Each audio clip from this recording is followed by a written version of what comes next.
नमस्कार, मंडी.com में आपका स्वागत है। मैं हूं भुवन भास्कर।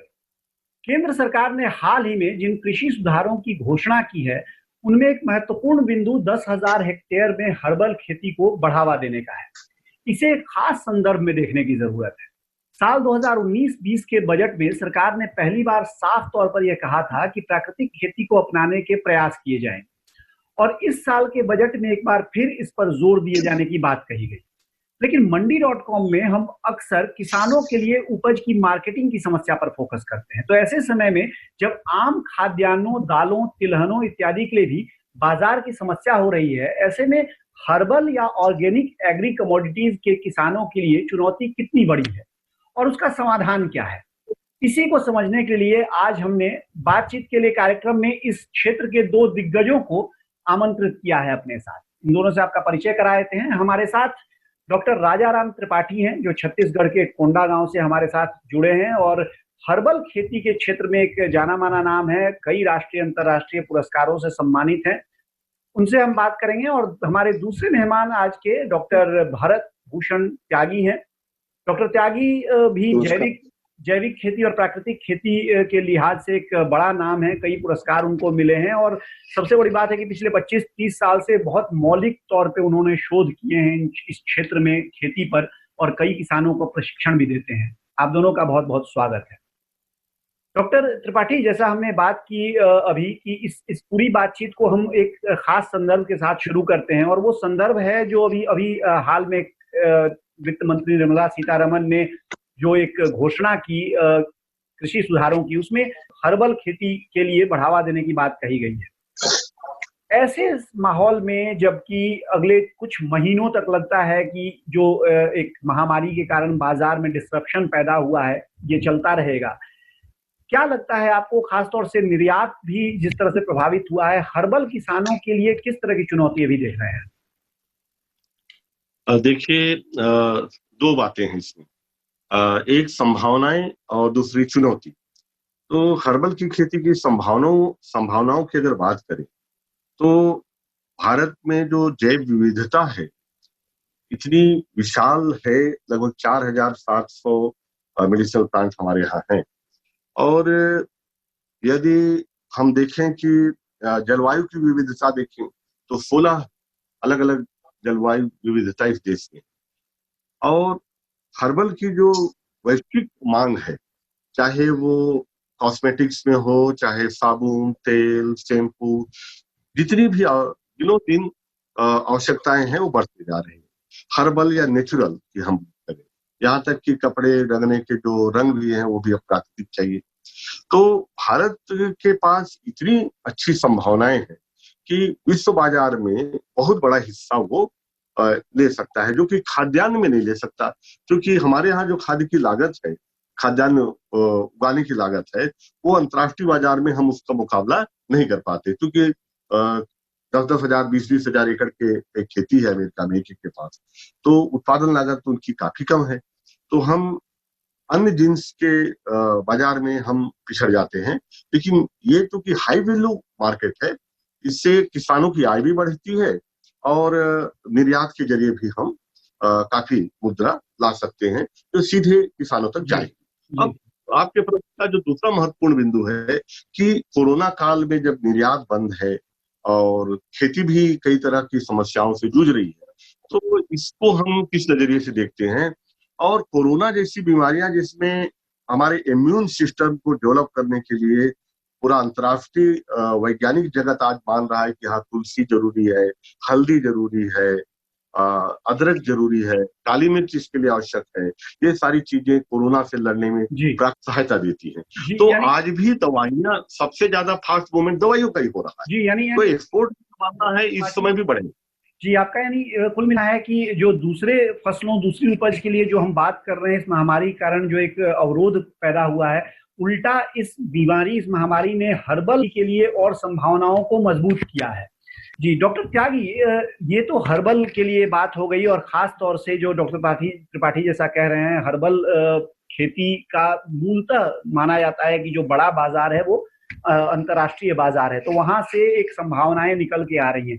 लेकिन जो जैविक खेती है उसके लिए आप किस तरह की संभावनाएं देख रहे हैं? क्योंकि खास तौर पे जैविक खेती का पूरा जो एक व्यवस्था उसकी है वो एक प्रीमियम प्राइसिंग पर टिकी हुई है, और इस तरह के माहौल में जबकि हम देख रहे हैं कि एक तरह से बहुत सारी कमोडिटीज में खासतौर से सब्जियों वगैरह में दाम बहुत टूटे हैं, जैविक खेतीहर के लिए, किसान के लिए किस तरह की संभावना, किस तरह की चुनौती देख रहे हैं?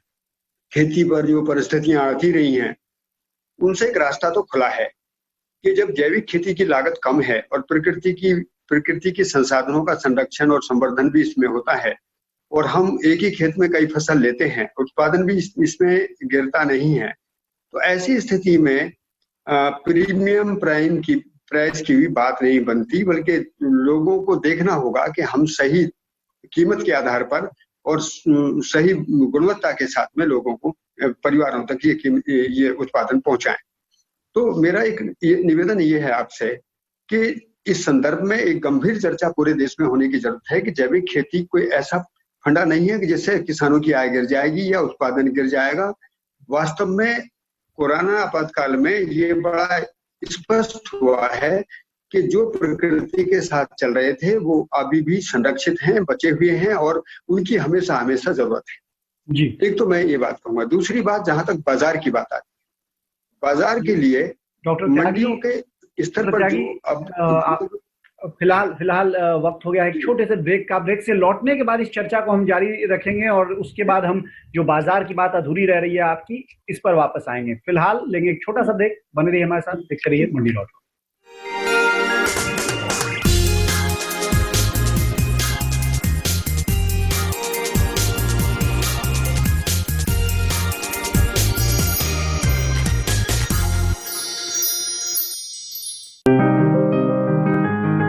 बीमारियों से कैसे बचेगी फसल?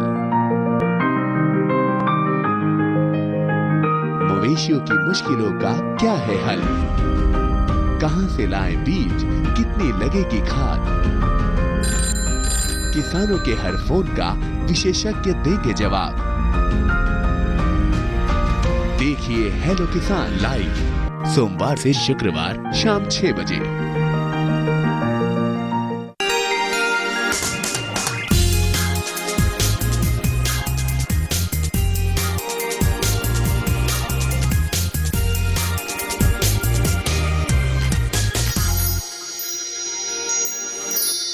मंडी.com में एक बार फिर आपका स्वागत है। हम आज बात कर रहे हैं कोरोना महामारी के कारण जो किसानों के लिए विशेष परिस्थितियां बनी हैं, उसमें किस तरह से जैविक किसान और खासतौर से जो ऑर्गेनिक का एक चलन जिस तरह से है उसके किसान, और हर्बल खेती में लगे किसान, इनके लिए किस तरह के मौके आए हैं, किस तरह की चुनौतियां आई हैं, और इसका क्या समाधान हो सकता है, इस बारे में हमारे साथ आज बातचीत कर रहे हैं दो खास मेहमान हमारे, डॉक्टर राजाराम त्रिपाठी और डॉक्टर भारत भूषण त्यागी।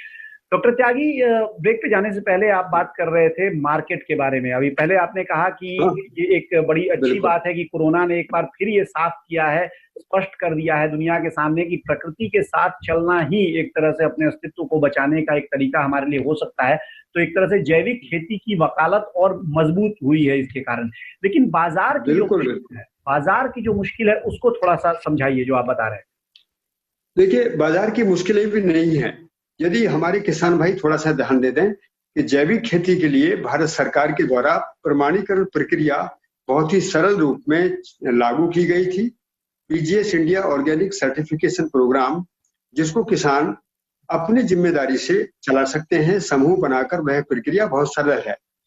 सरकार के उसमें कोई फीस भी नहीं है, कोई ज्यादा पाबंदियां भी नहीं है। जो एक्रीडिटेशन का काम पहले कंपनियां करती थी वो किसानों की जिम्मेदारी पर। लेकिन मुद्दा यह है कि ये बात किसानों तक कैसे पहुंचे।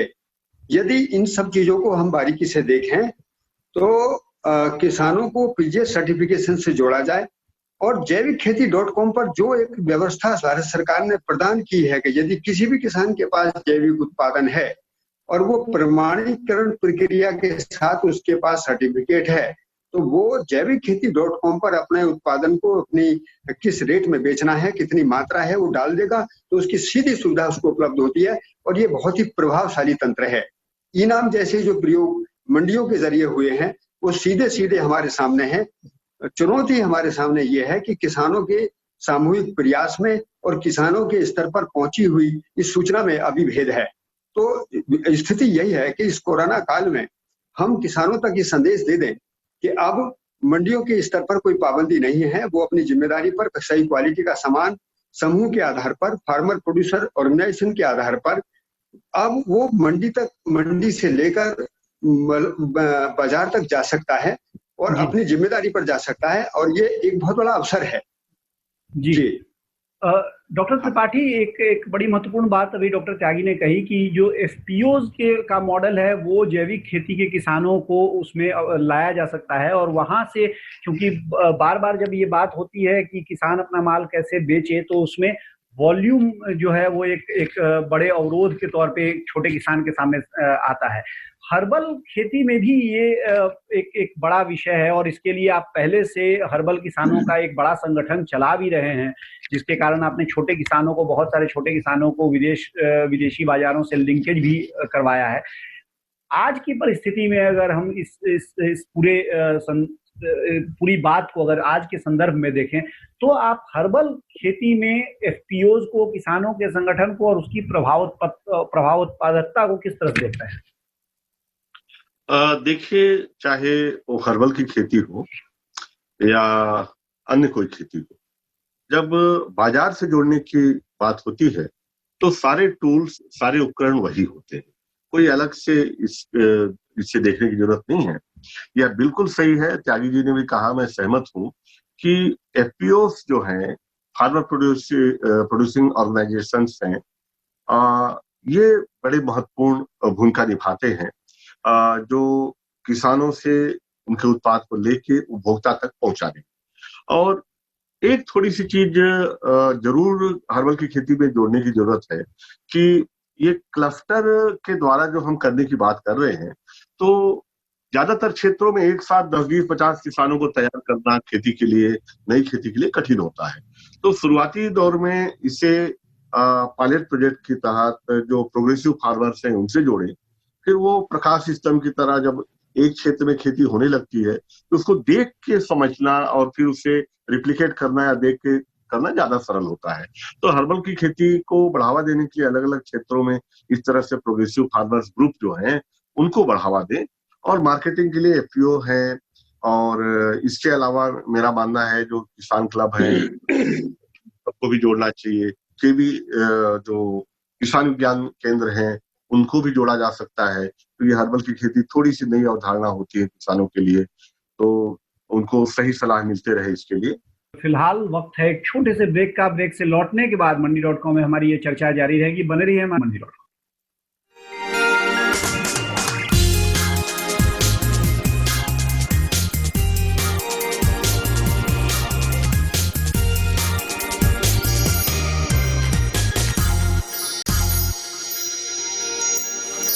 मंडी.com में एक बार फिर आपका स्वागत है। हम बात कर रहे हैं आज हर्बल और जैविक खेती के किसानों के लिए जो मौजूदा समय है, जो महामारी का समय है, जिसमें कि आम तौर पे ये देखा जा रहा है कि देश के किसानों के लिए बाजार की उपलब्धता थोड़ी सीमित हुई है। हालांकि सरकार ने उसके लिए कई महत्वपूर्ण घोषणाएं की हैं, कई उपाय किए हैं, लेकिन जैविक और हर्बल किसानों के संदर्भ में इन उपायों का क्या मतलब है, क्या संभावनाएं और पैदा हुई हैं इस बीमारी के कारण, और क्या चुनौतियां हैं उनके सामने, इसी बारे में हम चर्चा कर रहे हैं। हमारे साथ डॉक्टर राजाराम त्रिपाठी और डॉक्टर भारत भूषण त्यागी इस समय हैं।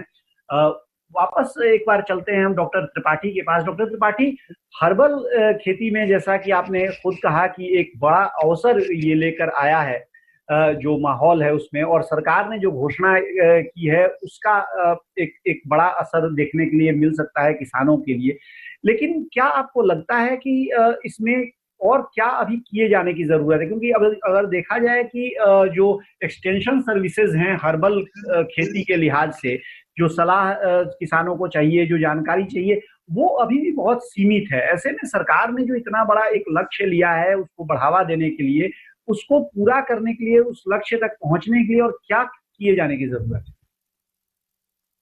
देखिए, हर्बल की खेती का जो नया लक्ष्य सरकार ने लिया है, 25 लाख एकड़ पे 2 सालों में वहां तक पहुंचना है। तो जो वर्तमान हमारी संरचना है वो जड़ी बूटियों की खेती, नेशनल मेडिसिनल प्लांट बोर्ड, राष्ट्रीय औषधि पादप बोर्ड, के जरिए होती है, फिर नीचे राज्यों में स्टेट लेवल पे स्टेट मेडिसिनल प्लांट बोर्ड है, इनके जरिए होती रही है।